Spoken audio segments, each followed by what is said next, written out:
বলেছিল তাদের ঠিকানা আমাদেরকে দেন, তাহলে বিএনপির নামে, জামাতের নামে ছাত্র জনতাকে গ্রেফতার করতে আমাদের কাছে পুলিশ কোনোদিন ঠিকানা চায় নাই।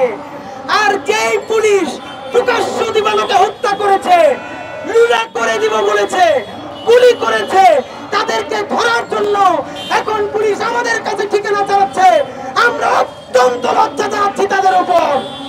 ভাইরা আমার, আপনাদের মাধ্যমে আমরা জানাতে চাই, এবং আমাদেরকে বলা হয়েছে ইতিমধ্যে অনেক পুলিশকে নাকি স্যাক করা হয়েছে।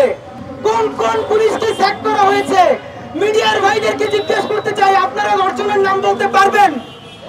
মিডিয়ার ভাইরা যদি না জানে, ইনকিলাব মঞ্চের অ্যাক্টিভিস্টরা যদি না জানে, তাহলে কাকে কাকে স্যাক করা হয়েছে এটা কাদের জানার কথা আমাদেরকে বলেন।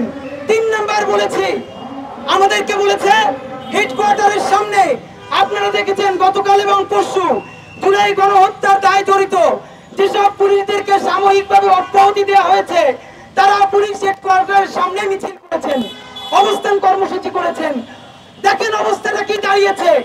যাদের এখন জেলে থাকবার কথা, প্রকাশ্য দিবালোকে যেই সব পুলিশ মানুষকে খুন করেছে, তাদেরকে গ্রেফতার করে জেলে না রেখে সাময়িক বরখাস্ত করেছে। তার ফলে তারা এখন সাহস পেয়েছে পুলিশ হেডকোয়ার্টারের সামনে অবরোধ করবার মতো। সুতরাং আমরা পুলিশ হেডকোয়ার্টারের সামনে গেলে সমস্যা।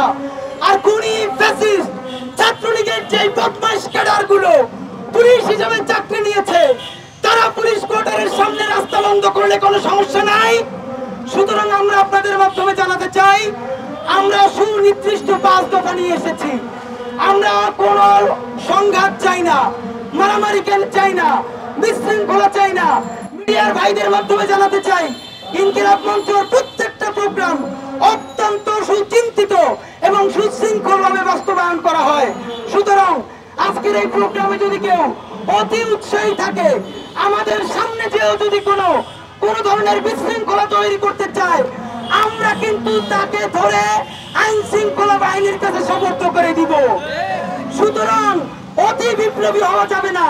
আমাদের উদ্দেশ্য দাবি আদায় করতে হবে, আমাদের উদ্দেশ্য মারামারি পিটাপিটি করা নয়। সুতরাং আমরা আমাদের 5 দফা সাথে নিয়েছি।